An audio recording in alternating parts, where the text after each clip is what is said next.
for the repair today, we have this Samsung TV GXE1395. This TV made in 1996, CRT TV. Back in the time, it's like a game with the built-in subwoofer. That's a speakers, but it's like a door, you close the screen. Yeah, it's remind me in my country, we have the TV like in a closet or something, like they close the door and they lock it, so we can't watch it because back in that time our TV ran with the battery, the acid battery, and to make the battery last long.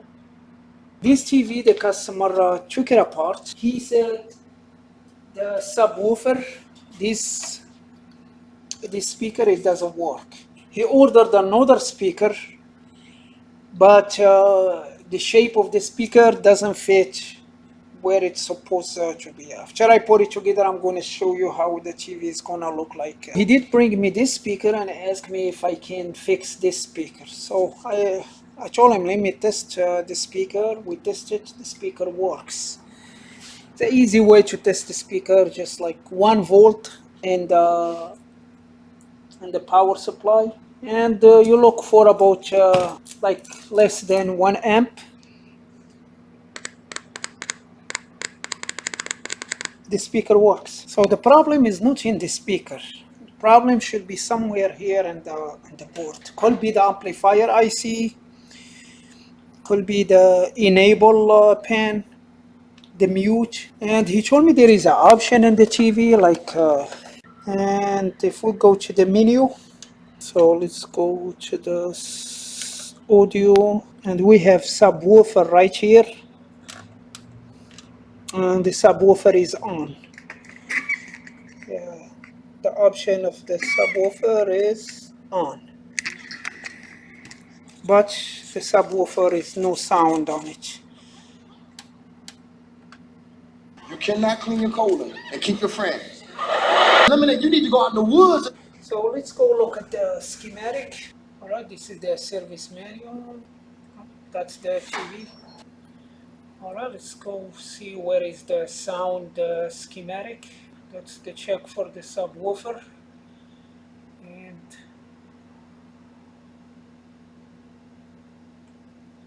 the power for the subwoofer is a 15 volt IC. It's right here. The voltage in IC is 60001, pin 13. Okay. Yeah, we need to have that 15 volt for the subwoofer. But I don't know that they said no sound. Does it mean no sound in all device or just the subwoofer? Alright, so here we have the subwoofer, the IC that's controlling the subwoofer is this one. And there is another IC. So we need these two ICs working to have a subwoofer working. I think this IC it works because this IC is controlling the sound for regular speakers. You can see here, let's go here, then let's go to the subwoofer and let's go to these ICs. If we have the sound here, good chance we have this IC working. It could be the problem in this IC. TDA7240. So let's keep looking for the schematic. That's a board view. That's a sound IC, TDA7266. We reach the diagram and we'll look where is the sound section.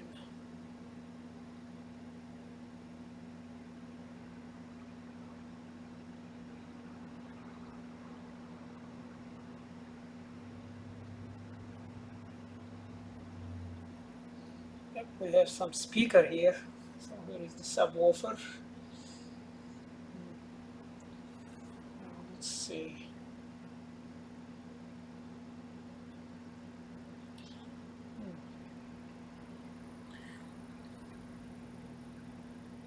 Yep. So let's move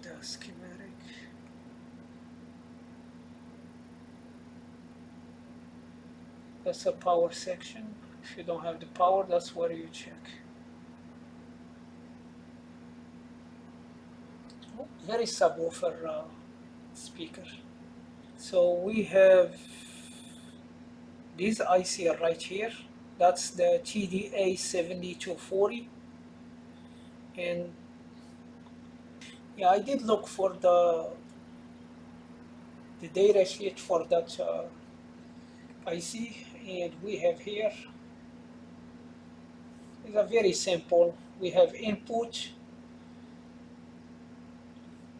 we have the VCC or VS, that's a 15 volt coming to the pin 6.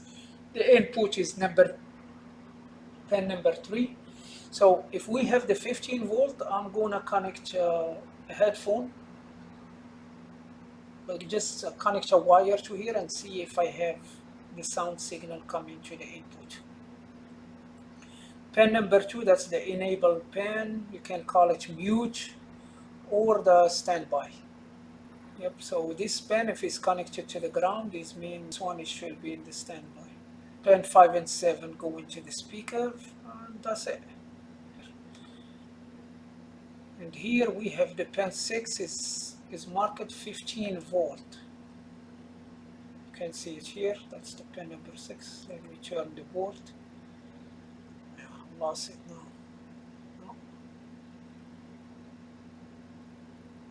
Here, the pin number 6 VCC is 15 volt. So that VCC, it's go. We can check it here at the pin 6, or we can check it at this capacitor CW07. Is 1000 microfarad. Alright, let's do it. So the subwoofer IC is right here. That's the subwoofer speaker connector. That's the other IC on and off. I think that's the IC that can switch the sound on and off. This is the amplifier IC, the regular amplifier IC for the other speakers. And we need the capacitor CW7. I don't see the CW7, but I see a capacitors here like 1000 microfarad. Could be, we can measure in one of these ones. We see if we have the 15 volt that's going the VCC for that IC.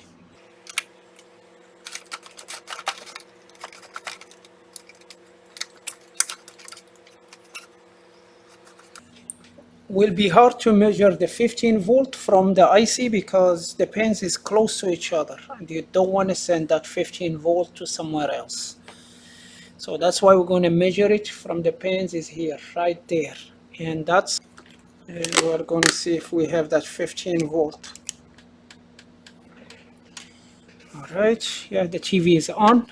I can hear the sound. And we are going to go. Look at the voltage we have there. 2 volt. 14 volt. Oh, that's not right. Okay, let's measure somewhere else. No, it's kind of hard because the capacitor is under this plastic and I don't want to pull the board all the way, but you can see sometime it looks like a bad connection over there. I don't know if we can, it's very hard to see, but I can see a cracked solder around the, yeah, that's a cold solder joint over there. Yeah, clearly I see let me see.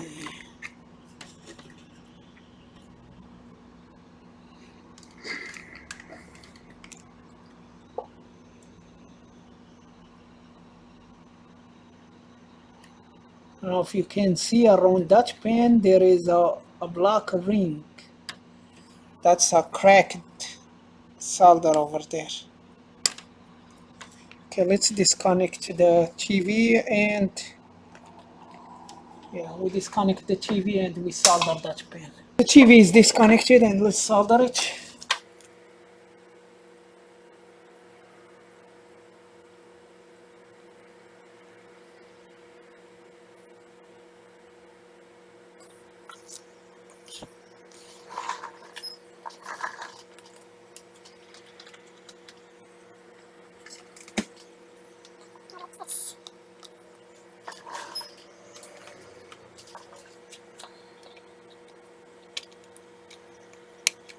Connect the subwoofer.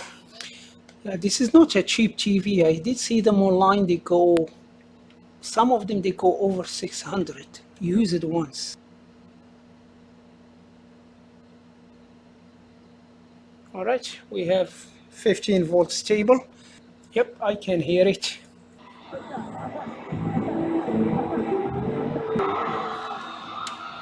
Yep, you can see the speaker moving.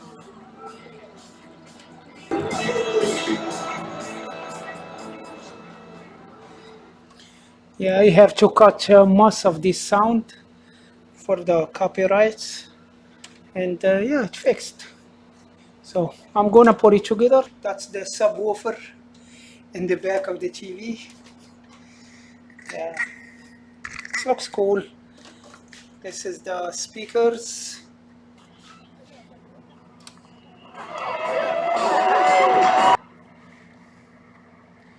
Alright, it's fixed. Let's close the TV. And that's all for this video. Thank you for watching and see you again.